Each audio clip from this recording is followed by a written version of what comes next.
Translation of paragraph 4.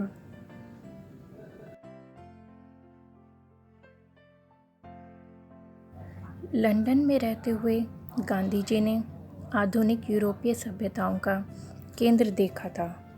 उन्होंने इसकी तुलना उन विचारों से की जो एक पारंपरिक भारतीय घर में उन्होंने प्राप्त किए थे, खासकर अपनी माँ से। उन्होंने निष्कर्ष निकाला कि यूरोप में विकसित नई सभ्यता एक रोग है। वह धर्म के सदाचार की परवाह नहीं करती है। यूरोपीय सभ्यता के दीर्घ अनुभव के बाद गांधी जी ने पाया कि नैतिकता के नाम पर अक्सर अनैतिकता को सिखाया गया। उन्होंने निष्कर्ष निकाला कि यह आधुनिक सभ्यता नुकसानदेह है। यह उन्माद से अपनी शक्ति बनाए रखता है।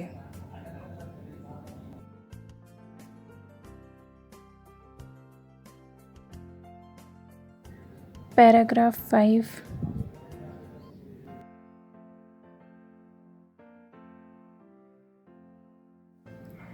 गांधी जी के लिए सभ्यता का अर्थ है उत्तम आचरण। उनके लिए कर्तव्य का निष्पादन और नैतिकता का पालन एक ही बात थी। यह खुद से परिचित होने में सहायता करता है। इस दृष्टिकोण से गांधी जी को विश्वास था कि भारत के पास दूसरे देशों से सीखने के लिए कुछ नहीं है। उनके स्वयं के शब्दों में, मेरा मानना है कि भारत जिस सभ्यता में विकसित हुआ है उसे दुनिया में पराजित नहीं होना है। हमारे पूर्वजों द्वारा स्थापित सिद्धांतों की बराबरी कोई नहीं कर सकता। रोम खत्म हो गया, ग्रीस का भी वही परिणाम हुआ। फेरो की ताकत नष्ट हो गई, जापान पाश्चात्य हो गया।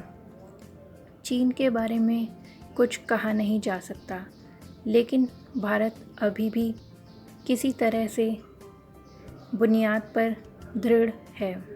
हिंद स्वराज।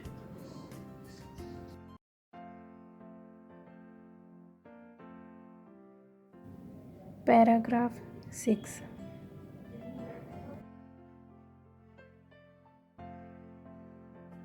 उन्होंने भारतीय विचारधारा की बुनियादी शिक्षाओं को अधिक मूल्यवान बताया।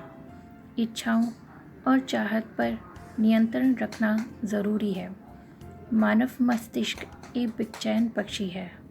इसे जितना अधिक मिलता है उतना ही यह और अधिक चाहता है, लेकिन फिर भी असंतुष्ट रहता है। इसीलिए भारतीय संतों ने हमेशा हमारे भोगों पर सीमा लगाना सिखाया, क्योंकि खुशी काफ़ी हद तक एक मानसिक स्थिति है। ज़रूरी नहीं कि कोई मनुष्य खुश हो क्योंकि वह अमीर है या दुखी हो क्योंकि वह गरीब है। यह सामान्य अवलोकन है कि अक्सर अमीर दुखी दिखाई देते हैं, ना कि गरीब। किसी को इसके पीछे की वजह का विश्लेषण करना होगा। यह स्पष्ट होगा कि भारतीय सभ्यता के रस्म रिवाज सर्वश्रेष्ठ हैं।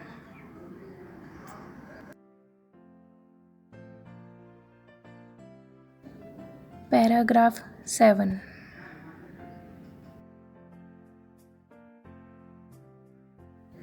उन्होंने इस चित्रण का भी विरोध किया कि भारत भूगोल का एक भाग है।